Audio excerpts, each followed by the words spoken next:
Moeen Adil, it's great to have you here on this special day. We're here to talk about your faith, which is awesome. I think it's a big part of your family. Adil, you've been away on pilgrimage recently. Moeen, you went 12, 13 years ago now on the journey. Can you remember what... Actually, let's start with, what does faith mean to you and your family? For us, obviously, it means everything. It's our... the one thing... It's number one, basically, in our lives before anything else in terms of cricket, work, whatever it is. And that's not just me, that's everyone in my family. It's the most important thing. It's our sort of focus throughout our day, our lives. So it means everything, of course. But it doesn't make us any less loyal to anything else. It's just the way it is. It's our own personal choices. And it's very close to us. Can you tell us more about Hajj, please? Yeah, Hajj is it's one of the 5 pillars of Islam. So as cricketers, we know more about having role models, and so as Muslims, our role models are the prophets. So you got Moses, Jesus, Abraham, Prophet Muhammad, peace be upon them all. And more, obviously. And so we follow as much as we can when it comes to fasting, praying, like the prophets did. And Hajj is essentially what we're following Prophet Abraham, his journey to Mecca and the sacrifices he went through and the challenges his family also went through when he was going to Mecca, where it's a city where Prophet Muhammad was also born. So that place itself means a lot to us, and that, I don't know, a lot of people have seen the mosque itself. Is that the black box was built by Prophet Abraham, and so there's a lot of rituals that we do when we're out there that we follow the Prophet Abraham, his footsteps. So yeah, that is pretty much Hajj. There's about 5-6 days of quite intense things that we have to do, but yeah, it's very slow paced because of obviously a lot of people and those kind of things. So yeah, it's a massive deal in Islam. It sounds unbelievably special. What's it like to be there with thousands of other people all trying to achieve the same journey? Yeah, it's very, you're all on this journey, and you're all wearing the same clothing, so there's no difference between a rich person or a poor person. Everyone's exactly the same, focusing on what they need to do. When I went, I think there was around 3-4 million people.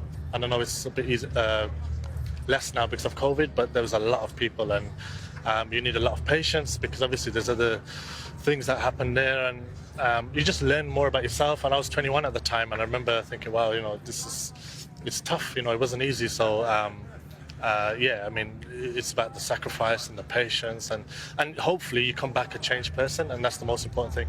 Wow, 21 years old, going on that journey must be amazing. Adil, a little bit different for you, different time of your life. How was it? Unbelievable experience. Like I say, it's something that as a Muslim that we have to do if you got the means, if you're able to, if you're mentally and physically fit.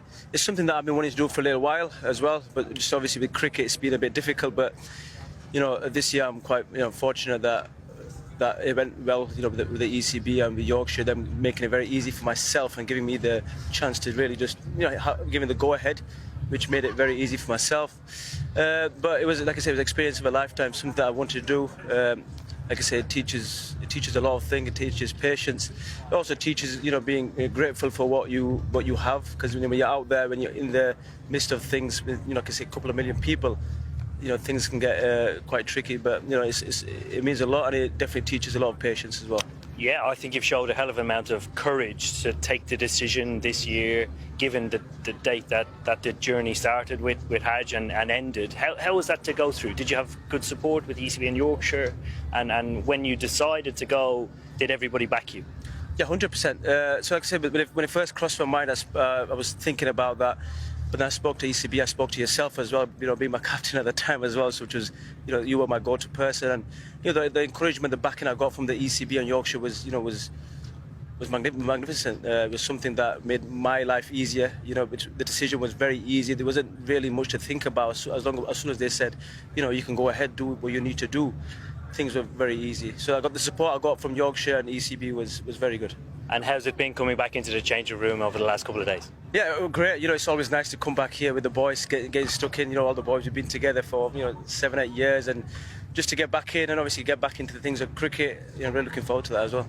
Brilliant. Mo, do you think that the diversity within the changing room helps the level of acceptance and education around the group? You guys have taken the field with probably one of the most diverse England teams ever to take the field. 100%. I mean, since Russia's away, I had to answer a lot of questions about Hajj, and which has been great. I mean, that's how, you know, that sort of dialogue is really important, and it works both ways, obviously. But the diversity around the group and the team has been for a while now really, really good.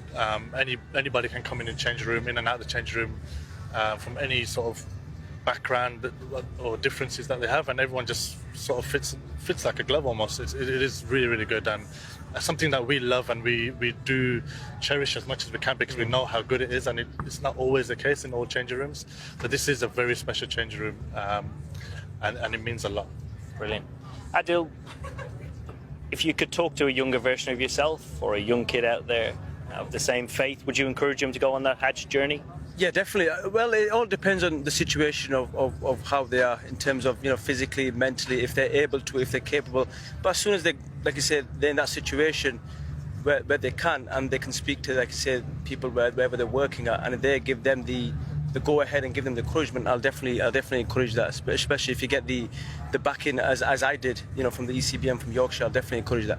Moeen, a young Moeen Ali out there playing county cricket or anywhere in his life, you'd encourage him to do it regardless of the time of the year?